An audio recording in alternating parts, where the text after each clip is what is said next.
bench. Today we're going to have a quick look at the APD 200 amp F-Series F3s. I've got one here. With the 120s, bootloader upgrades requires using a CP 2210 UART USB interface flashing tool, 5 volt ground, TX to RX, RX to TX, bridge the boot pins. A bit laborious because the 120s, the 80s and the 40s have the tiny little UARTs on the side and they are a pain in the proverbial. However, the 200s come with bootloader system installed. All you need to do is bridge those 2 little pins there, look. See them 2 brass tabs? So all you do is, I can't do it, I hold my camera and my camera mount's broke at the minute. So you just bridge them 2 with a pair of tweezers or a paper clip. And while you're holding them bridged, jam in your USB. You know when it's bridged because the light goes dim. If it's not bridged and entered bootloader, that light is bright white. So now this bad boy is in bootloader mode. So moving over to the APD flashing tool, you select and configure which version you've got. F-Series 200, COM9 flash. Programming bootloader, it'll fetch the firmware automatically and the firmware's going in. It should blink when completed. Nearly there, 70%. Boom. Checking data, verifying flash. There we go. Oh, that is bliss. That is actual bliss compared to doing the 80s, the 120s. Unplug, undo USB, and there we have it. That's the new bootloader installed for the latest version firmware. So this 120, I've gone to a different direction now, is coming out and a set of these will be going in. Now these can handle 14S. This is some serious artillery now. Automotive size MOSFETs. That is heavy. That is a serious ESC. So telemetry, signal, ground and a 5 volt input. The 5 volt input's only needed to power the board in certain applications, not needed in my scenario. And this will be hooked up to the APD PDB 500 amp unit. Let me put my other light on, it's a bit dim in here, look. Let's get some extra light on the situation. There we go. So there's the 500 amp PDB. Can also handle 14S voltage. Some nice juicy cables. I'll get to this bad boy in a moment. So that's what's going to be powering the Rising Sun BFW, big fucking wedge. Now I haven't had as much time to dedicate to the build as I would have liked thus far. However, things have progressed somewhat. Now this thing is serious. We've got 32 fastenings holding the arms on, 8 on each arm, some extremely substantial top and bottom plates with a 3rd plate for mounting the lipos, which is on this donut system, separating the 2. Underneath the pod, not actually got it committed yet, so it should pop off. Let's pop my GoPro out. Hang on. Wow, that's a tight fit. There we go. So, quick look into the BFW. Nice chunky roll cage with 1, 2, 3, 4, 5, 6, 7 28mm standoffs. 2 are underneath. Jamming it into the plate nice and tight and secure. Frame designed by Stefan van der Ende from Sculptcopter. Machined by CNC Madness and distributed by Zachary Martin Taylor, I think it is, from Rising Sun FPV. So big shout out to them guys. They've literally killed it dead with this design. Super substantial. This thing's designed to take a hard hit. It's a full-on X-Class racing machine. So not quite enough room to get a Vista in the back. I may notch out the carbon. If I notch the carbon ever so slightly, it'll just sit in there. But secondary choice is some VHB and 2 cable ties and lash it there. It shouldn't be a problem. I can't see it causing any issues there. So just sort of feeling out the build at this stage. But design work, some serious stuff. Crazy insane looking machine. My missus come home from work one day and she said, "What the is that?" I said, "That's a big fucking wedge." And she just walked off shaking her head. What can you, there's no comeback to that. So beautiful machine, absolutely stunning. I've also gone with Rising Sun FPV's 4715 360 kV. This is their entrance into the X-Class motor world, and these things are absolutely stunning. The CNC machine work is gorgeous. Nice substantial heavy magnets, big shaft, humongous bearing. Let me get the other one. Now there's always conjecture about motor bearings, shaft fixings. Look at the size of that bearing, that's ridiculous. I ain't got small thumbs, that is a big ass bearing. Now, circlips sometimes get frowned upon, bolts, well, Zach's gone for both, so he's killed that argument dead there, hasn't he? We've got the best of both worlds there. The air gap and the magnets for a motor of this magnitude is very tight. These are looking like and got all the hallmarks of an awesome, serious motor.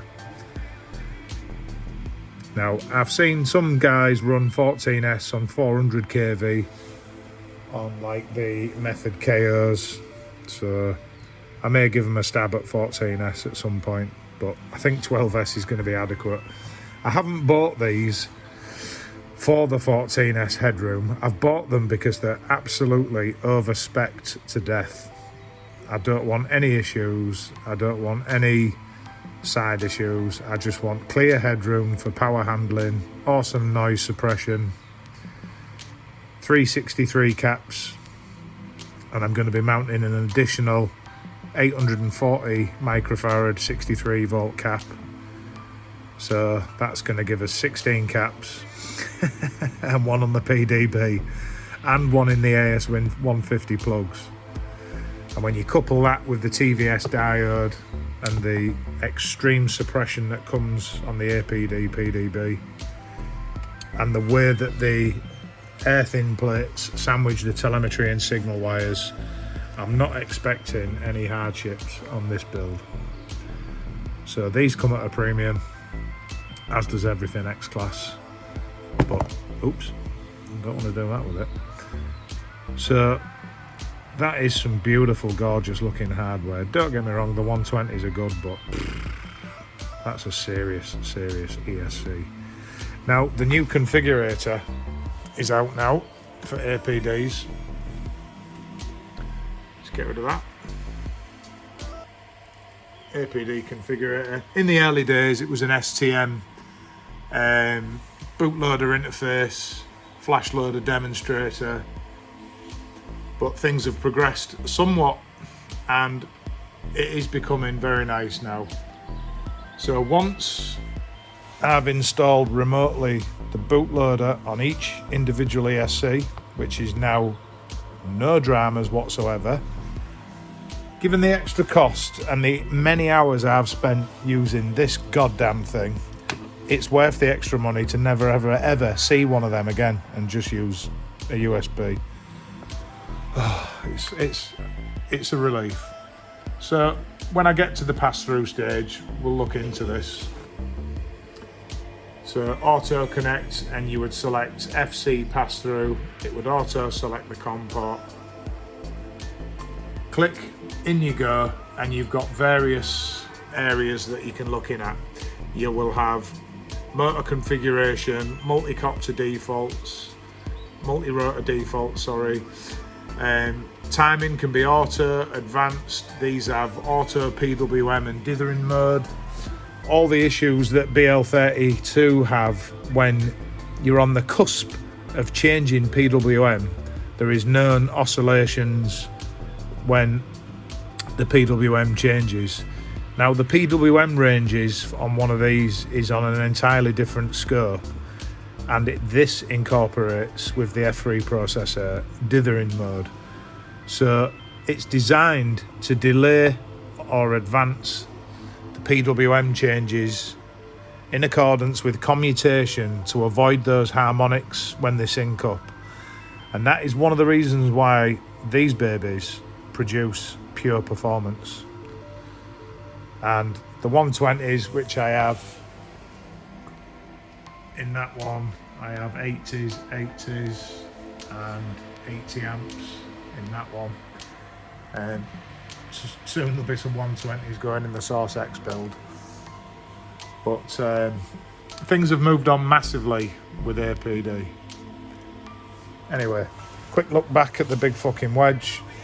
I'm going to do a bit more insight into it in due course as the build progresses, and then there'll be some sick flight footage because this thing's going to haul balls.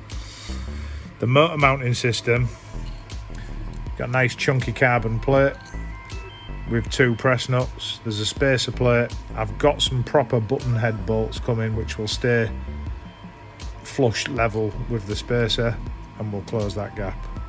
So you've got a nice chunky mounting system there, and they bolt down through the arms, and then there's an additional plate sits on the back. 2 big bolts through there, tightening down, securing to the arm.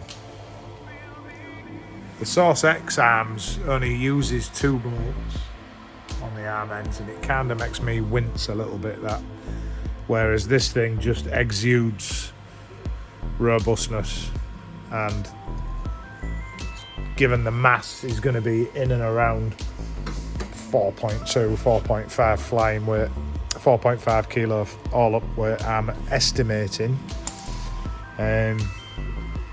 Substantial construction is needed, and Stefan has absolutely outdone himself designing this on behalf of Rising Sun FPV, and we've produced a sick machine.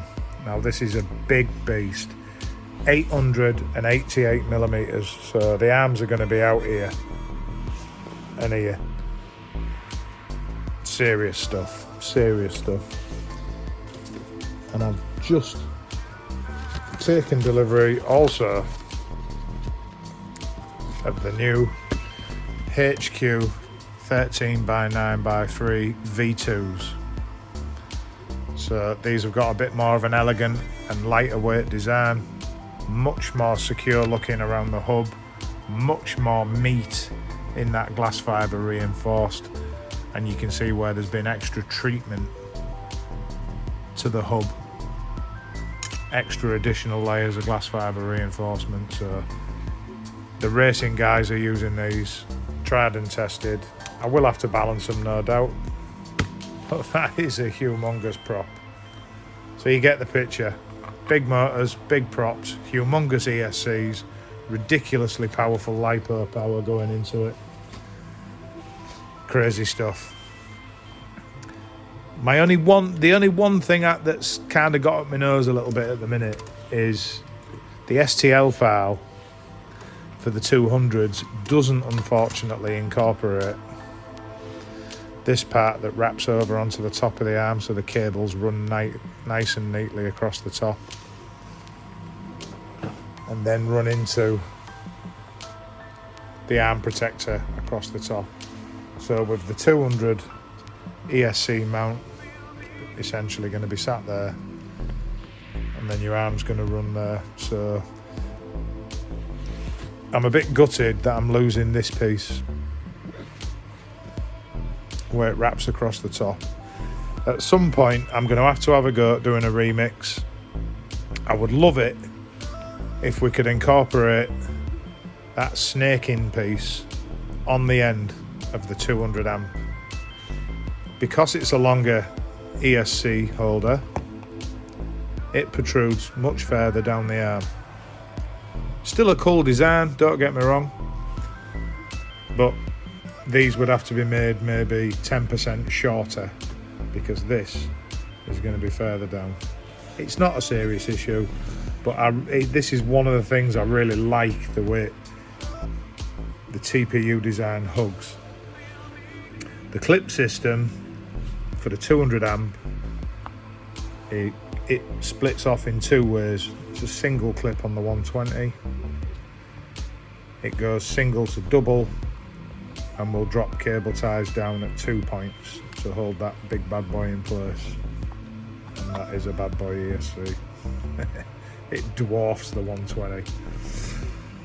So again, I've overspec'd. I'm trying to minimalise on problems. The cost of your build being on the margin,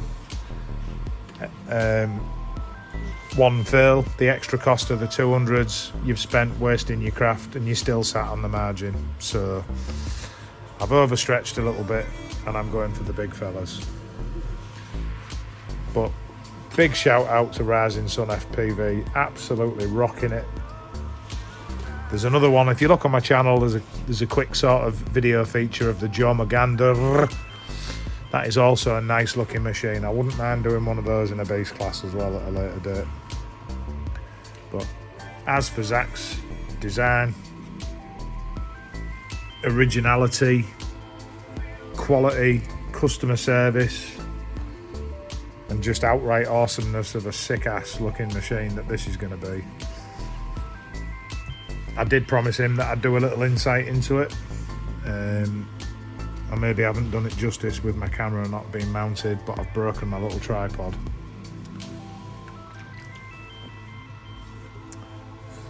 In due course, I'll seek to improve things, but things are moving forward in the big bird category. Many thanks to APD for bringing out. It's been a slow process. It's taken over a year to get their beta. I've tested many versions of it. I've had a couple of issues with demagnetization, but they've worked on it now and they've cured many issues. The latest firmware build is much stronger, more robust, and I'm now able to run higher power. Beta firmware. So the latest was the 9th of February this year. 2.1.2, demagnetization aggressiveness tuned further, resulting in further increases of maximum output power. So my 120 is on the big Beluga. I was suffering what I call, not a thermal, but if the ESC senses more current than the firmware is allowing, it holds back and you get like a partial desync. It's an inbuilt failsafe to stop you blowing them up. So there's been more work on the demag algorithm. I've flown this version on the 80s. They're doing it, they're getting it, but you can see the timeline. It's been a year. But now on this version we can run D-Shot 600, running bi-directional D-Shot, which is a massive leap forward. So a big shout out to them guys. So really, I've had a bit of a lost year with my big stuff. Because the developments are 4.3, 4.2, I'm wanting to run RPM filtration. Once you commit to the 120s, there's a little resistor on the back and you have to remove it. Its location is C28 on the PCB. So, you know, you're pretty much committing your ESC to it. So it's been a little frustrating, I can't lie, but this build is going to make up for it in leaps and bounds. I've still had lots of fun with my other quads, however, but as with any build, there's also aspects of R&D to an extent. And this simplifies the equation, so when a new bootloader drops, if they change it again, so I can no longer use pass-through on a newer version, upgrading the bootloader now is just jamming a USB, bump them 2 pins there, look. No soldering, no finickiness. There's even a cutout in the 200 TPU, look. So you can even jam your ESC in to the USB. Access to your pins. I no longer have to strip, solder, and fuck ass around. It has been frustrating, I can't lie. There'll be a few APD users out there can sympathise. But this is proving to be a sick looking craft. I'm taking my time with it. I'm not going to rush it. These motors are beautiful. 4715 360 kV with the one and only Rising Sun FPV logo on there. Very simplistic looking, I do like that. However, other options are available.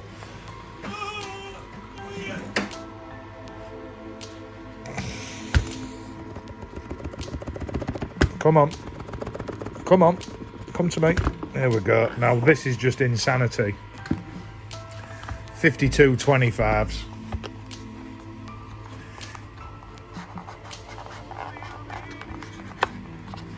Oh, come on. Method KOs. Absolute behemoth motors. 10 pole. Multi-phase attachment. Wet sump. These carry oil. Huge bearings. Choke point cooling. Just absolute monster motors. I mean, they make them look quite humble. 400 kV powerhouses. So if things go 14S at a later date, these bad boys will be powering these bad boys. So could be some interesting flight footage coming in due course. Final note though for Rising Sun FPV is, although I'm glad to say Catalyst Machine Works have released their STL files. Zachary releases all these STL files from the word get-go. So I printed myself the GoPro Hero 7 mount. That baby pops in there. 2 28mm standoffs poke through it. 2 little M3 bolts. So if I wanted to do some smooth flying with stabilisation, the options there. I hate the sound of the GoPro 7 microphone. The session microphone has got like a bass and a clarity to it. Sounds beautiful. And I think it looks more like an evil eye, in all fairness. So again, shout out to Zach for releasing the STL files and essentially open sourcing his builds to his customers and allowing me, I might want a colour change, I might want to change a design, and he releases it all, which is just utterly awesome. And let's face it, open source, that's what people want. So it's all coming together bit by bit. Thanks to Zachary for the goodies and the extras. He did me a big fucking wedge keyring, which is outside of my car at the minute. I got some posters, some stickers, all sorts of stuff. Understanding is the military sort of doom theme with Zach is he used to be a military engineer. And he's chucked a whole host of merch at me. Townsville FPR. This is an advertisement for his lipos. He's crackers, isn't he? I like it. He's a bit of a madman. So if you want to watch some of his craft in flight, go onto YouTube, look up Rising Sun FPV, and you can see these babies. Here he goes with his military theme, look. So, yeah, interesting stuff. And he's done me a big fucking wedge poster sticker. So lots of goodies and extras. Oh, he also did me a nice lanyard for my radio. There we go. Rising Sun FPV, which is a bit like the newbie drone one with the releasable clip. Really nice lanyard. He chucked that in for me as well. Very nice. I was going to do a bit of an unboxing, but I got excited with myself. That was the top and bottom of it. So, in stages, I might upload a couple of little videos as each stage progresses, show you a little bit of soldering, some tips that I use to get these massive cables to flow into this heat soaking PDB. You need a soldering iron that's got some balls to get a nice shiny solder on these. It's got to be hot. You've got to be in and out quick. It's got to be hot, and your tip's got to be fat so you don't suck the heat out the tip. But so this 120 is coming off. They'll be going back in my drawer, and I'll be progressing with these Maniac ESC. So the 120s will burst to 200, readable, but the spikes, when you look at the data that they log on a cathode ray oscilloscope, or an oscilloscope, show spikes nearing 300. So if you was pushing these to the limits, this is 200 amp continuous, 300 amp burst, you could expect to see spikes nearing 400 amps. So there's your constant drain, there's your readable burst current, but then there's these moments where the MOSFET's open and that massive surge of current and voltage charges these stators upon torque request. So there's a brief moment where the power bottlenecks and you get these really violent spikes. I've seen the data. Jeremy has sent me the pictures and he's shown me the improvements they've made, like in 2.1.2 with the more aggressive demagnetization algorithm, which allows higher output power. The spikes now reach, so the 120s on 2.1.2 will reach their spec'd capabilities. So I shouldn't have any issues here. So it was only supposed to be a quick one. It's been half an hour. Touched on a few subjects. Just thought I'd share where I'm at with the big fucking wedge. Noisy boys, signing out.